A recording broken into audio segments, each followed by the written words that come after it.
শক্তি হারিয়ে গভীর নিম্নচাপে পরিণত মান্থা। নিম্নচাপের পরোক্ষ প্রভাবে দক্ষিণবঙ্গে ঝড় বৃষ্টির পূর্বাভাস। জেলায় জেলায় দিনভর বৃষ্টি, বিক্ষিপ্ত বৃষ্টির সম্ভাবনা রয়েছে।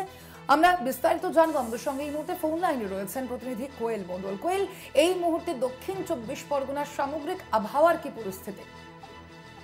একদমই স্বর্ণালী, দেখো ঘূর্ণিঝড় মান্থা সেটি একেবারেই শক্তি হারিয়েছে। শক্তি হারিয়ে এই মুহূর্তে গভীর নিম্নচাপে পরিণত হয়েছে। বর্তমানে উত্তর পশ্চিম ঝাড়খণ্ড সংলগ্ন এলাকায় অবস্থান করছে এই গভীর নিম্নচাপ। ক্রমশ উত্তর ও উত্তর পূর্ব দিকে অগ্রসর হয়ে আরো খানিকটা শক্তি হারিয়ে সাধারণ নিম্নচাপে পরিণত হবে। তবে এই মুহূর্তে সাধারণ নিম্নচাপে পরিণত হওয়ার আগে এই যে গভীর নিম্নচাপ, তার পরোক্ষ প্রভাব পড়তে শুরু করেছে দক্ষিণবঙ্গের একাধিক জেলায়।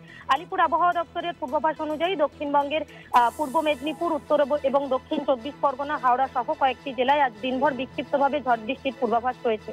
অন্যদিকে সকাল থেকে দক্ষিণ 24 পরগনা জেলা, সেখানে কিন্তু বিক্ষিপ্তভাবে বৃষ্টি শুরু হয়েছে। দফায় দফায় কখনো মাঝারি বৃষ্টি, কখনো ভারী বৃষ্টি জারি রয়েছে। জেলার আকাশ একেবারেই মেঘলা করে রয়েছে, সেই সঙ্গে ঝোড়ো হাওয়ার দাপটও রয়েছে। তবে দক্ষিণ 24 পরগনা জেলার সুন্দরবনের উপকূলবর্তী যে অংশ রয়েছে, সেখানে বৃষ্টি এবং হাওয়ার ব্যাপকতা বেশি রয়েছে।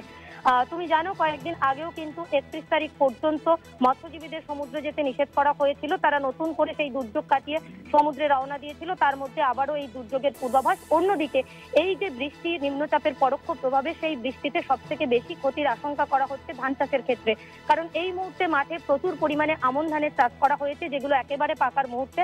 এই বৃষ্টি যদি জারি থাকে আগামী কয়েকদিন এবং সেই ধান চারা সেগুলো যদি শুয়ে পড়ে, তাহলে সেক্ষেত্রে মাঠের ফসল মাঠেই থেকে যাবে, বাড়িতে নিয়ে আসতে পারবেন না চাষিরা। সব মিলিয়ে বিশেষজ্ঞরা মনে করছেন এই যে বৃষ্টি, নিম্নচাপের পরোক্ষ প্রভাবে সেই বৃষ্টিতে সব থেকে বেশি ক্ষতিগ্রস্ত হবে ধান চাষিরা। আলিপুর আবহাওয়া দপ্তর বলছে আজ দিনভর নিম্নচাপের এই পরোক্ষ প্রভাবে দক্ষিণ 24 পরগনা সহ দক্ষিণবঙ্গের একাধিক জেলায় বিক্ষিপ্তভাবে ঝড় বৃষ্টি জারি থাকবে। কলকাতাতেও আংশিক মেঘলা থাকবে আকাশ, হালকা বৃষ্টিরও সম্ভাবনা রয়েছে শহর কলকাতাতে। ধন্যবাদ তোমায়। আমরা কথা বলছিলাম, ফোন লাইনে ছিলেন প্রতিনিধি কোয়েল মণ্ডল।